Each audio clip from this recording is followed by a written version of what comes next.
porque o prefeito do Rio, Eduardo Paes, denunciou nas redes sociais que o crime organizado cobrou R$500 mil para liberar obras públicas em um parque da Zona Norte. No antigo Twitter, no X, o prefeito alertou o secretário executivo do Ministério da Justiça e Segurança Pública, Ricardo Capelli, de que o crime organizado estaria pedindo dinheiro para a empreiteira responsável pelas obras do Parque Piedade, antiga Faculdade Gama Filho. Segundo Paes, eles ainda ameaçam paralisar as obras caso o pagamento não aconteça. O prefeito ainda reforça que o valor da obra é de R$65 milhões. Em resposta, Capelli afirmou que tem recebido relatos iguais de outros prefeitos do Rio. Ele diz ainda que o crime organizado destrói a economia e o desenvolvimento e que a empreiteira não pode pagar nada. Capelli finaliza dizendo: é inaceitável este estado paralelo. Vamos para cima destes bandidos. Fecha aspas. E a Polícia Civil identificou o traficante que exigiu o pagamento da construtora e pediu a sua prisão. O homem seria o líder da organização criminosa que explora o Morro do 18, na Zona Norte. Meus amigos, mais uma vez, a gente vendo a questão da segurança pública, das facções criminosas, do crime organizado de maneira geral no Rio de Janeiro. Eu quero começar com o Paulo Loyola, que é do Rio e que, portanto, conhece mais de perto essa realidade que já há muitos anos acontece no Rio de Janeiro e que vem cada vez mais se agravando com o aumento da criminalidade. Paulo Loyola. Bem, olá, muito obrigado pelo convite, Kobayashi, obrigado aos demais membros da mesa e pela presença, obrigado ouvintes por estarem aqui conosco hoje. Bem, sobre o Rio de Janeiro, eu estava até comentando um pouco disso já essa semana. O Rio tem de fato um processo extremamente complexo da sua formação geológica, cultural, de ter deixado de ter sido capital, de ter sido a cidade e o porto que mais recebeu escravos no mundo. Tem uma desigualdade social muito latente. Foi onde começou a primeira favela brasileira, justamente de pessoas oriundas de guerra, que queriam uma providência do Estado e que passaram a ocupar ali o Morro da Providência. Você tem um processo extremamente complexo de formação social do Estado, uma dependência muito grande de royalties, o que faz com que muitas vezes também diminua ali, como a gente viu alguns anos atrás, o poder financeiro do Estado. E você tem também a cidade e o Estado como berço de alguns dos maiores movimentos de violência de grupos organizados do país, como o Comando Vermelho, como a própria milícia.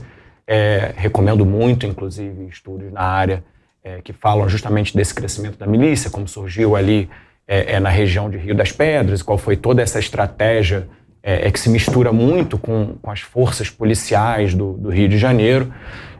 Ou seja, uma formação social absolutamente complexa e, como carioca que sou, não me surpreende nem um pouco a notícia. De fato, é bastante comum a gente saber de questões como essa no Rio de Janeiro. E eu acho que tem alguns pontos interessantes que podem ser levantados a partir disso. Primeiro, que o prefeito Eduardo Paes, ainda que não tenha na sua competência constitucional a questão de segurança pública, que é a competência do governo do Estado e do governo federal em determinados níveis, mas o que está acontecendo no Rio de Janeiro seria competência do governo do Estado, ele atua para também se posicionar na pauta de segurança pública, para mostrar que está preocupado. Acho que existe também uma preocupação com o crescimento de candidaturas mais à direita no Rio de Janeiro. A preocupação da população, o sentimento da população é muito negativo em relação à pauta de segurança pública, não poderia deixar de ser diferente.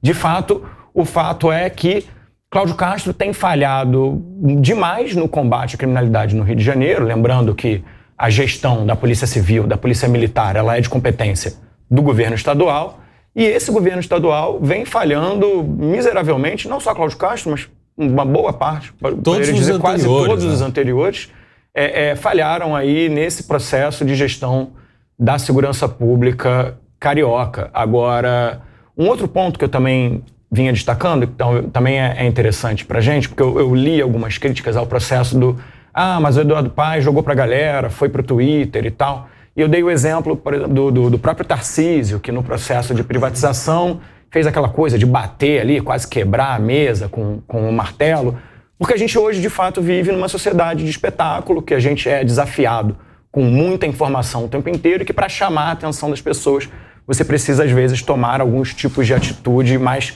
chamativas. Então, me pareceu acertada. Acho que o Rio de Janeiro, de fato, precisa hoje de algum nível de intervenção federal. Agora, Renato Batista, você que é uma pessoa das redes, você que é um influencer, instagramer, conta pra gente, a rede social, neste caso, nessa conversa que se deu essa semana, foi o grande palco de um diálogo institucional da Prefeitura da cidade do Rio de Janeiro com o governo federal, a secretaria responsável pela segurança pública a nível de Ministério da Justiça. A gente não viu um ofício reservado, tratando de questões sensíveis, em especial a segurança da população e, inclusive, com o crime de extorsão, né, que é esse o crime que praticou a facção criminosa. A gente viu uma espetacularização, como disse o Paulo Loyola, de um assunto sensível para muita gente, que envolve dinheiro, que envolve obra pública, que envolve o poder ou não do Estado em determinada área da cidade. É no Twitter que as coisas se resolvem, ô Renato Batista? Nelson Kobayashi, boa tarde a toda a nossa audiência. Olha, primeiro lamentar esse caso que ocorre no Rio de Janeiro. A gente está falando da segunda maior cidade do nosso país e a gente vê uma absoluta interferência do crime organizado em funções que deveriam ser do Estado. Isso mostra a falência da segurança pública no Rio de Janeiro, que não é de hoje.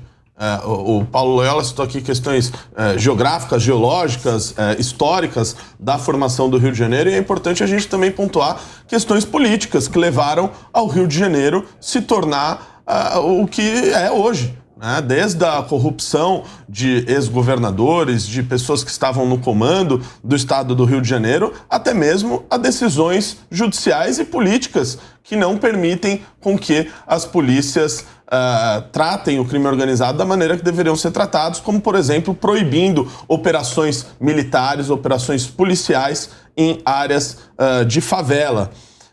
Agora, sobre o ofício, o Nelson Kobayashi, na verdade, sobre a manifestação no Twitter, eu acho que é muito diferente do caso que o Paulo citou aqui do governador Tarcísio, que, de fato, ali fez uma espetacularização em um momento que elaborou uma concessão, mas ele não deixou de passar pelas instâncias necessárias. E é isso que me chama muita atenção nesse caso. Por que o prefeito Eduardo Paes, ele marcou o Ricardo Capelli, marcou os órgãos federais? Por que ele não, por exemplo, ali fez uma comunicação à Polícia Civil do Rio de Janeiro, que me parece que, após essa repercussão, investigou e chegou a pedir a prisão deste sujeito que teria feito que teria cobrado esse recurso da empreiteira? Por que ele não comunicou os órgãos estaduais e ele preferiu fazer isso aos órgãos federais? Será que ele não confia nos órgãos estaduais do Rio de Janeiro? Ainda há perguntas abertas nesse caso que precisam ser esclarecidas. Comandante Robinson Farinazzo, explica pra gente, tem jeito o Rio de Janeiro? Porque a gente chegou num nível em que a gente não está falando de uma facção criminosa, como é no estado de São Paulo, em que uma facção é que domina o crime organizado. No Rio de Janeiro a gente tem facções criminosas que se rivalizam, às vezes até em conflito entre elas. Mais do que isso, contra elas a polícia, aí força do Estado, pela legalidade, e paralelamente ainda as milícias, que também concorrem o mesmo domínio de poder, de território e que torna ainda mais complexa a situação de segurança pública no Rio de Janeiro. Como é que resolve essa situação? Tem jeito, comandante Robinson Farinazzo? Olá, Kobayashi, olá, companheiros de bancada, olá, ouvintes da PAN. Olha, eu acho que a palavra que você falou aí na sua indagação, ela resume tudo, é complexo. Eu penso da seguinte forma: o problema de segurança pública do Rio de Janeiro e de outras grandes cidades do Brasil não é uma coisa que dá para ser resolvida pela prefeitura e hoje em dia sequer pelas polícias estaduais. Já é um problema transnacional, ou seja, a gente vai precisar de muita força do governo federal. Eu vou dar um exemplo que aconteceu há alguns anos em Nova York. Decidiu-se combater a máfia italiana. A polícia de Nova York não tinha condições, até porque estava muito infiltrada pela máfia aí. Então o FBI precisou entrar e mais uma equipe do Departamento de Justiça, e eles usaram a Lei Rico, que é uma lei contra a corrupção e enriquecimento ilícito. Enfim, eles conseguiram desmantelar boa parte da estrutura da máfia. Agora, por que eu acho que precisa de uma força maior aí do governo federal? Quando eu digo governo federal, não estou falando só da polícia, não. Polícia, a Receita Federal, o COAF e principalmente o Itamaraty. Por que eu coloco o Itamaraty nessa cesta de soluções aí? Porque, na verdade, não tem fábrica de armas no morro, né, gente? Essas armas vêm da Bulgária, essas armas vêm dos Estados Unidos, vêm da Rússia, vêm da China, vêm de Israel.